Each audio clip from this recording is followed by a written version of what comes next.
אדון עולם אשר מלך בטרם כל יציר נברא ועת נעשה בחפצו כל אזי מלך שמו נקרא ואחרי ככלות הכל לבדו ימלוך נורא והוא היה והוא הווה. If you hear background noises, that is because we are in the garden of a very dear friend of mine and recording this in the open air, because in London the weather has been marvelous. It is not too hot.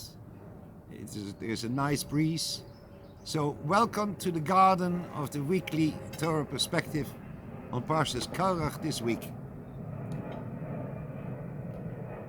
Now, this week's Sedra deals with a rebellion, an uprising against the leadership of Moshe and Aaron. But last week also dealt with an equally tragic period, maybe even more tragic, because it led to Tisha B'Av. It led to it's a direct link to all the tragedies that have befallen the Jewish nation on the 9th of Av. The last week's Sedra was speaking about a failure to rise up to an occasion, and this week's Sedra deals with a rising up against leadership. And the two are not unconnected. And the connection between the two episodes is captured in a linguistic way in which the Torah describes the two episodes. If you want to pick out a word that, or a root, a Hebrew root, that characterizes this week's Sedra and last week's Sedra, I think you have to think of the word aliyah, to go up. Last week was about, shall we go up to the land? Going to Eretz Israel is always called aliyah, going up. And going up to Yerushalayim for the 3 pilgrim festivals, for the Sholosh Regolim, is also called aliyah, aliyah leregel, to go up for the pilgrimage festival. This going up is also captured in the idea that we find in the Gemara. The Gemara says that Eretz Yisrael is higher than any other country in the world, which is very puzzling, because within the borders of Eretz Yisrael, the land of Israel, we find the deepest point on the surface of the earth, namely the deepest point of the Jordan Valley, which is at the Dead Sea. The Dead Sea is the lowest point on the surface of the earth, which is not underwater.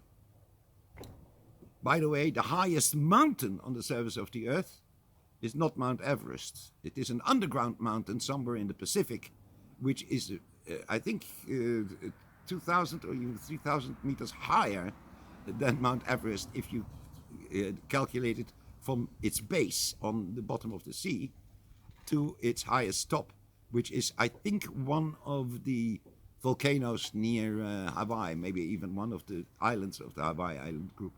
But that's by the by.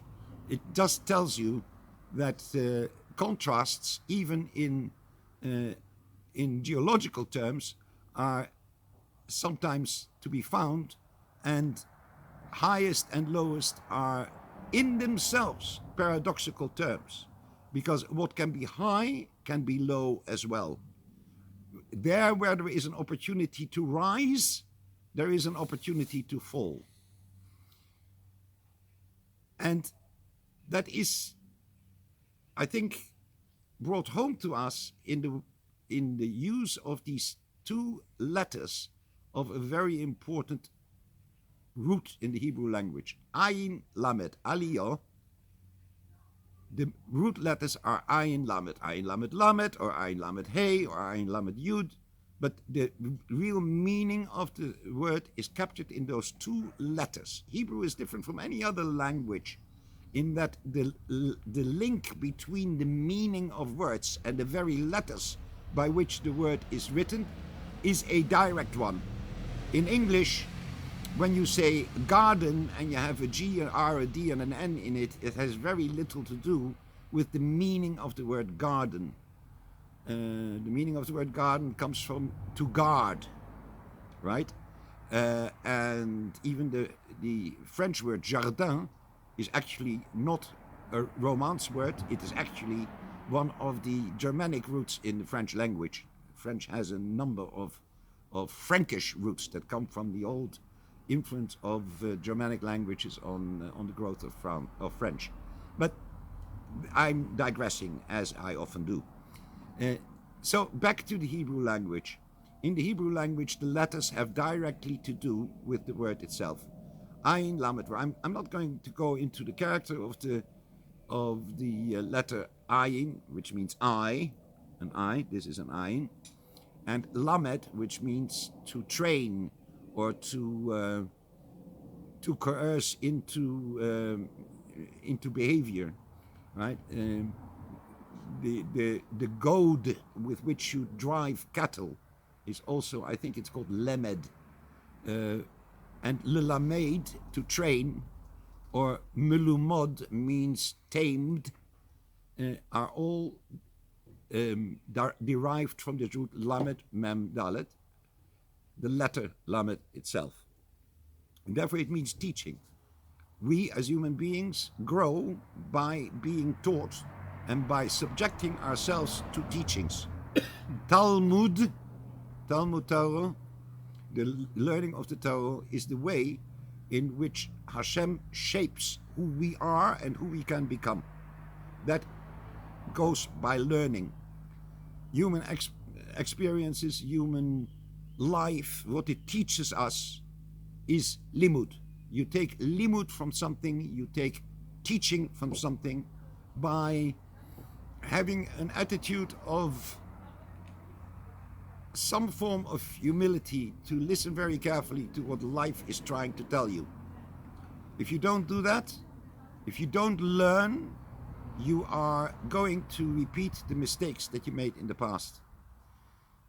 And the episodes in Sefer Bamidbar, after the watershed of Vayehi bin Sarah Ha'aron, that little segment that is surrounded by two letters nun, which are written upside down, that's before that it's about the organization of the Jewish nation, the priesthood, the way it's organized.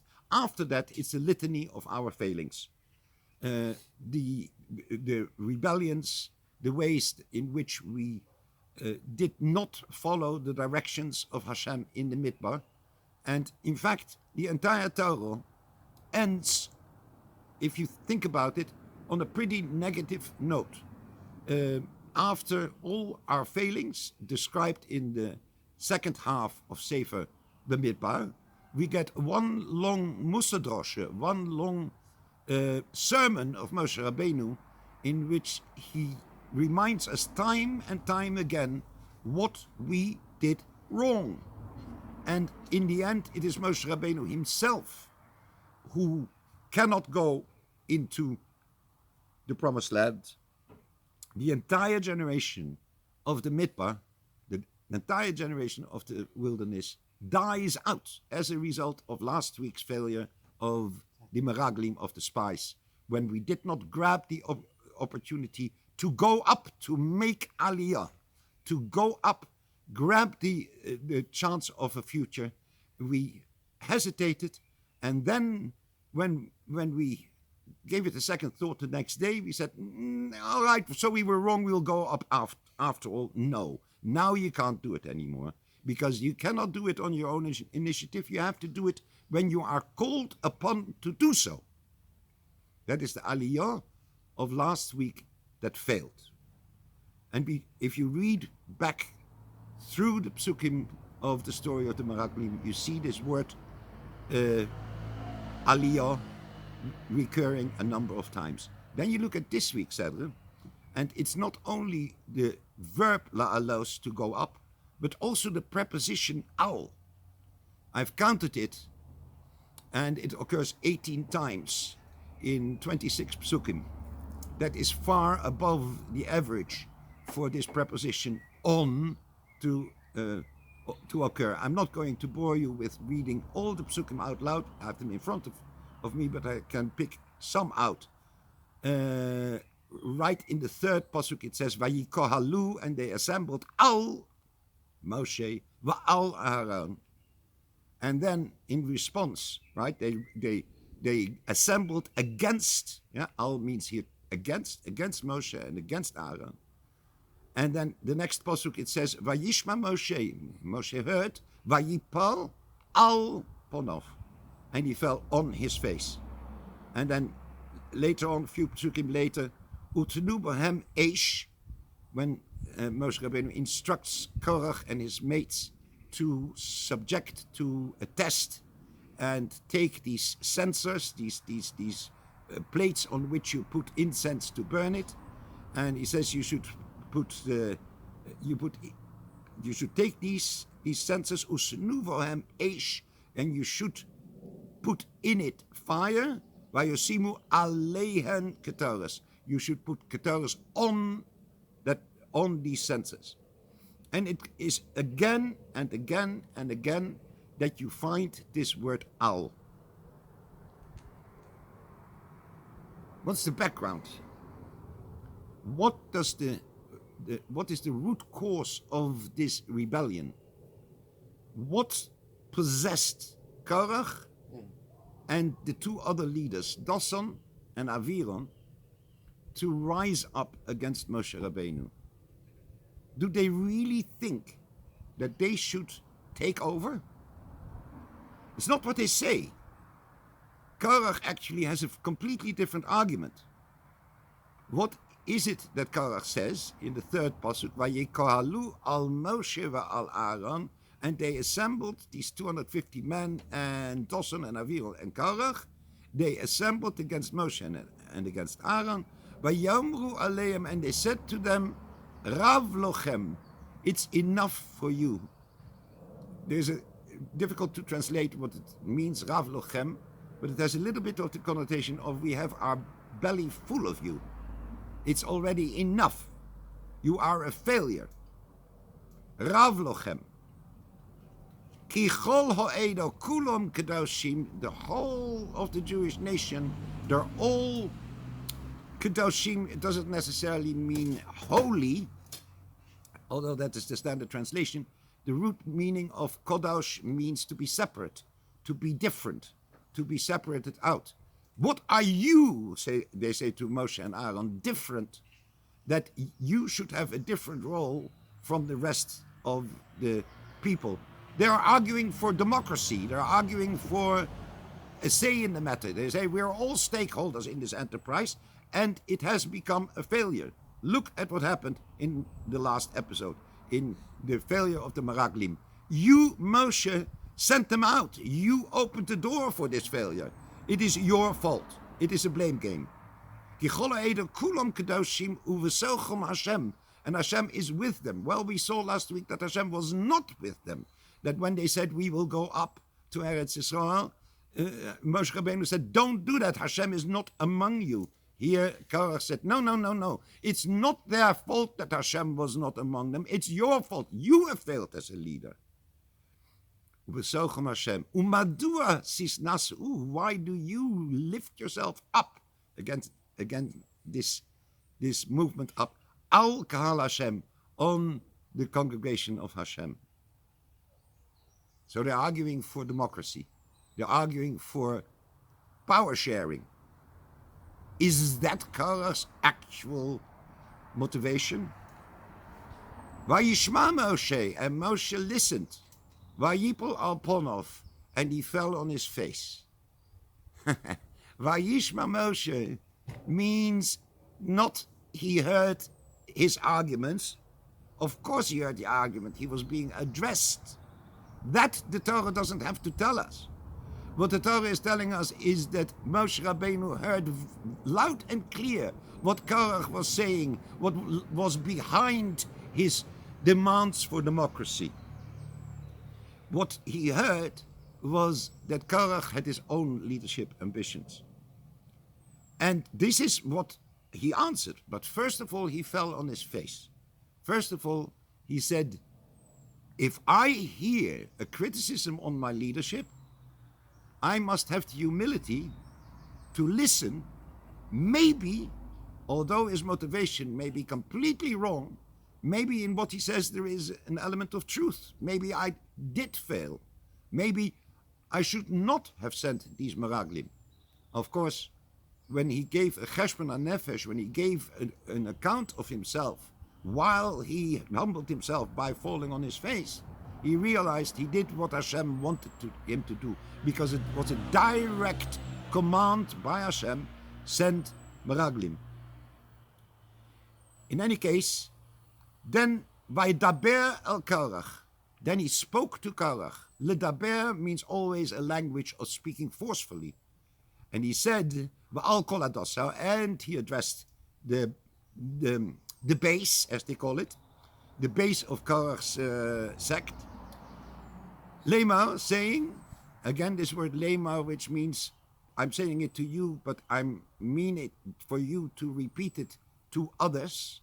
And we find in the Gemara that the pit in which Korach and his people were swallowed up opens until this day, and you hear a voice coming out from there, Moshe emes v'soroso emes. Moshe is truth and his Torah is truth.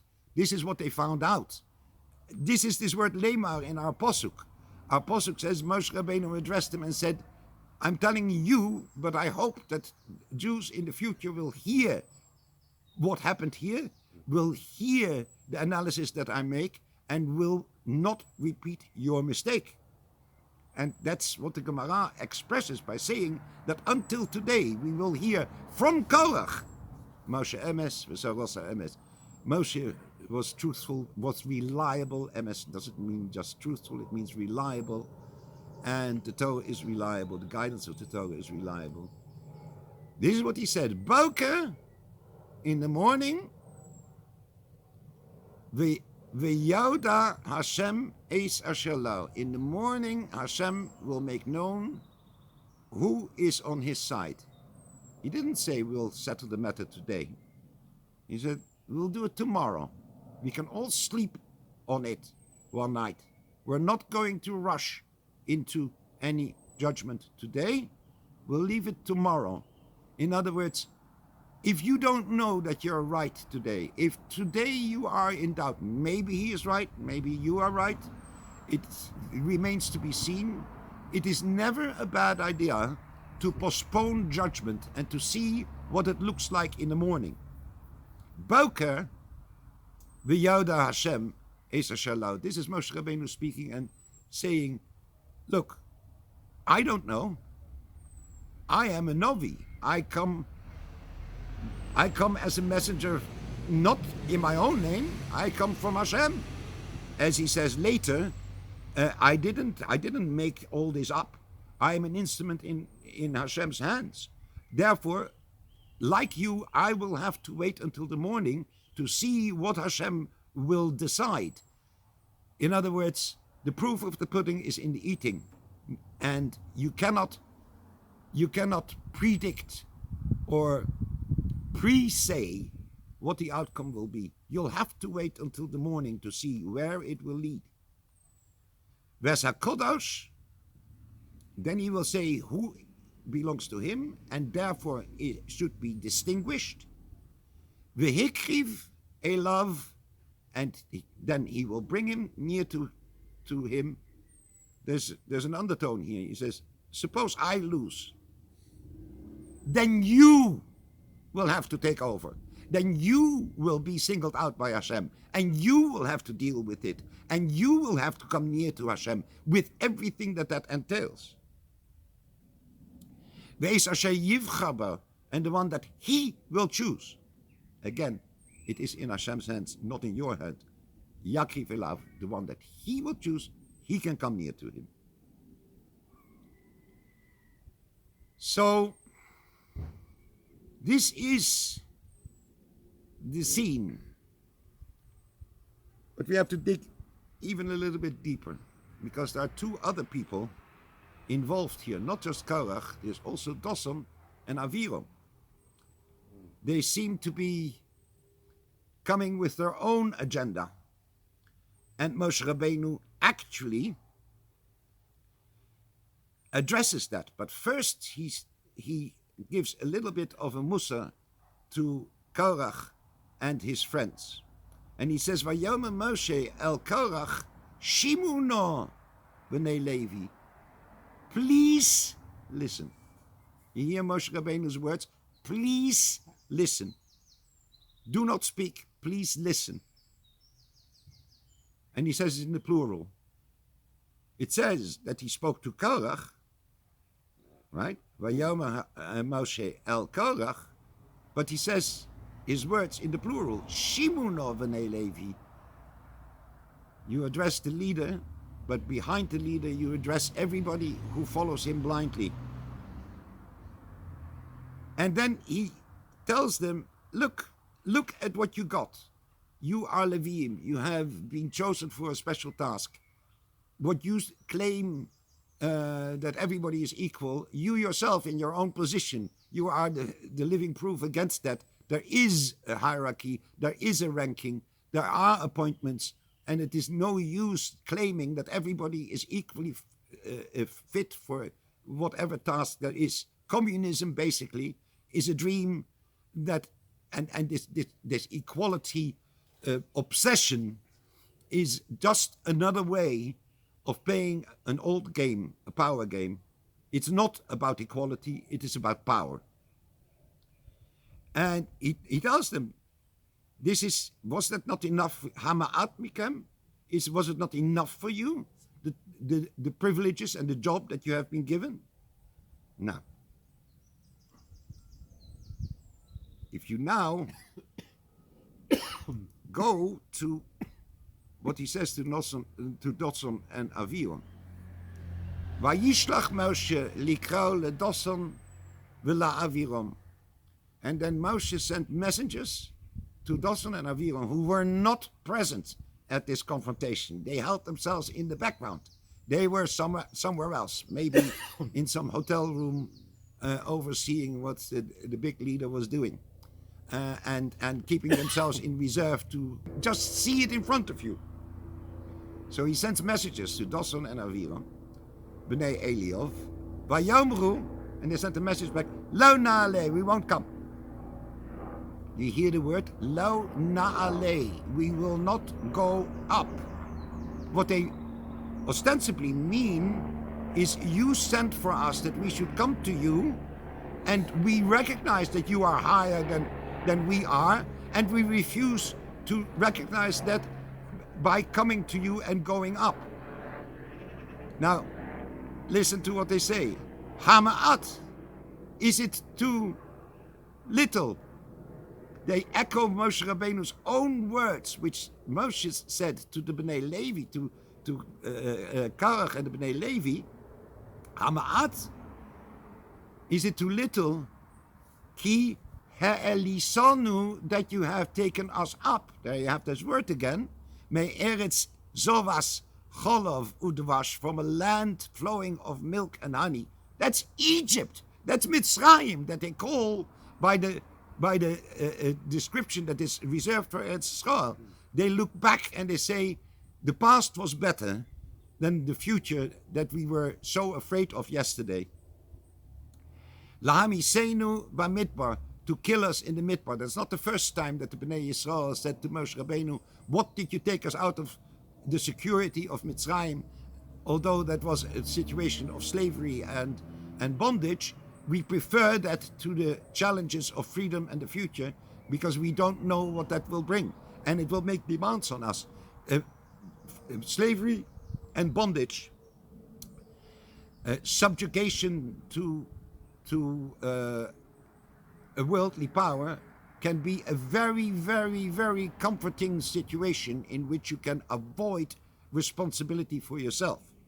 It is the opposite of democracy used as a pretext for a power grab. It is democracy in that everybody has to put his shoulders under a common enterprise. Democracy, the word democracy is from Greek. Demos means people and kratein means to govern. It's the government by the people. But as the Constitution of the United States starts, we, the people. It presupposes first that there is a people.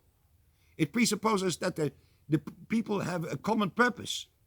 And that's how the Constitution of the United States, which is a beautiful document, it continues. We, the people, in order to make a more perfect union. If that Constitution means nothing else but a rule book, how we divide power, then it misses the point. Because you first need a concept of we, the people. And this concept of we, the people, lacks here because what these people are doing is making divisions. Instead of trying to recapture what they lost in the Maisa Meraglim when they allowed a split to occur between the 2 who were advocating for trust in Hashem and the 10 who were afraid of the future, the healing reaction would have been, okay, yesterday's failure is yesterday's failure, what can we do today? But no, here they just repeat basically yesterday's charges. Yesterday's charges were the future is too insecure and therefore we refuse to go there. Now they say the past was even better. Why did you bring us here? And this is the end point. There is no future. We are going to die in the midbar. And the tragedy is they are right. They're going to die in the midbar, but it's not Hashem's fault. It is their own fault. They caused it. So now they say, why did you bring us here to this wilderness? Kisistorer oleinu. There's that word again, on us, the same root again. Oleinu gam historer. That now you, out of the failure of the episode of the Meraglim, you now, Moshe, are going to reassert or even increase your authority over us? Not only did you not bring us that all your promises of the future of these, if you look at the next pasuk, af lau al eretz soas cholav udvash hevi al sonu, you have not brought us to a land flowing from milk and honey, that future that you were talking about, vatitin lonu nachlas sode v'chorem, to give us an inheritance of fields and vineyards. Hainei ho'anoshim ho'heim tenaker, you have pierced the eyes of these people. Who are these people? These people around us. Look how disappointed they are. And then they repeat this word, Lau Naale, we will not go up. But the Lau Naale that they say, we will not go up and meet you, Moshe Rabbeinu, on your station, which is higher than ours. No, they also mean, Lau Naale, we will not go to Eretz Yisrael. We will not go there. And again, tragically, they are right, they will not go there. But they put the blame on Moshe Rabbeinu. What we're dealing here with, I think, is a profound reaction of grief, of a mourning process. In psychology, they have something like the 5 stages of grief. And I'm not a psychologist and I don't know them by heart, but certainly there is the element of denial. It is not my fault. It is also the denial of the past is better than the future will be. So that explains their reference to Mitzrayim as a land flowing of milk and honey. That is a form of denial. Mitzrayim was not a land flowing from milk and honey. It is not comparable to Eretz Yisrael. And the hope of Eretz Yisrael is not lost. The Ma'aseh Meraglim is not the end of the road. But by harping back on a past that is gone, it's a form of denial. And then there is the other element of mourning, which is anger. Seething anger. They are so angry with Moshe Rabbeinu. And it is not unknown that, lo yaleinu, it shouldn't happen to us. Families in mourning have a tremendous risk of family breakup. Many a shiva is disturbed by fights over who gets what from the Yerusha. You really think that people who are mourning the death of a parent are fighting over the Yerusha, over the inheritance? Not at all. They grab something to fight over because they have an anger. And since they are afraid to be angry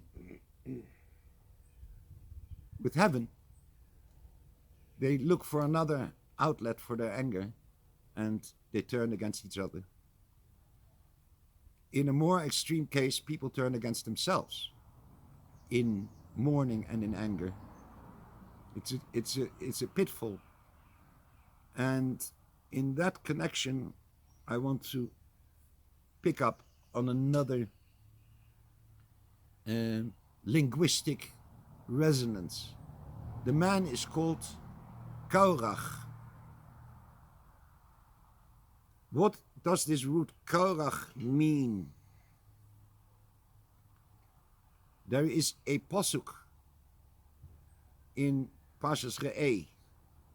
You'll find it in the 14th chapter of the volume, right in the beginning. You have the following pasuk. Listen carefully. Bonim atem l'Hashem Elokeichem. You are children of Hashem your God. Lo sisgodedu.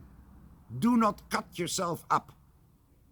There was a pagan way of mourning by making cuts in your face, self-harm.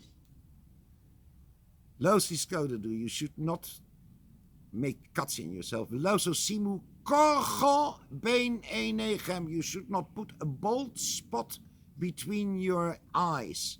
It refers to the mokamat tefillin. It refers to the place between your eyes. It's not over here. It's over here, at the place where you put the tefillin shel rosh, and it means to tear out hair. We still have this expression in our language that when you are in despair, you tear out your hair of despair. This is the bald spot of mourning that the Amorite nations, the pagan people who lived around the Bnei Yisrael at that time, they had this mourning ritual that they would cut themselves up and they would tear out hair in mourning.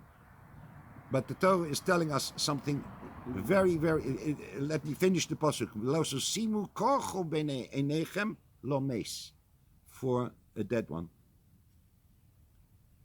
Because the next pasuk says, Ki am kodash ato l'Hashem Elokecho, because you are different. You are put aside by Hashem your God. Uvecho bochar Hashem lios lo la'am segulo. You are better than that. You are a treasured people. Your reaction should not be like that. Mikolo amim, different from all other nations. Asher al penei ha'adomo, which are in the world. Because we're not to react to our mistakes and our downfalls and our tragedies in that way. What we have to do is to pick ourselves up and to make aliyah, to find the strength to get up again. Of course, Korach and his people did not go up. They literally went down. That's the big secret of the earth that opened up and swallowed them so that they went down and not up. It is the ultimate hitting back on this corruption of Aliyah, when they used Aliyah for an uprising, for rising up against Moshe Rabbeinu. Instead, they were brought down.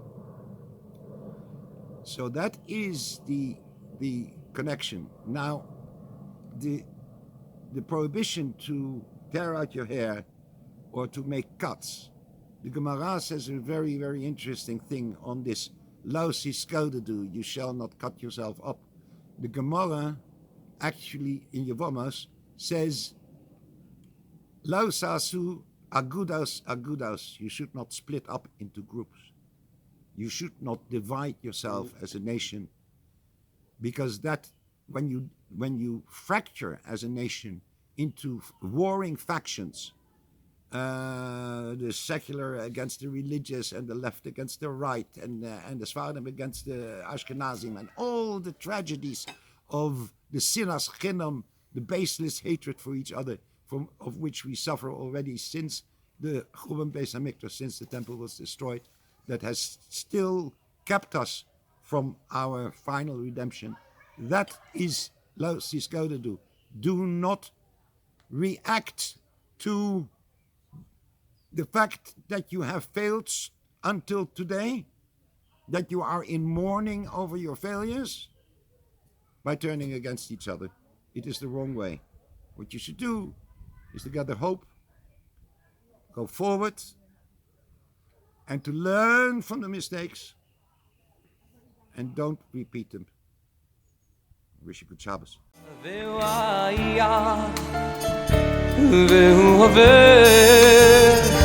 והוא עובר והוא יהיה בתפארה.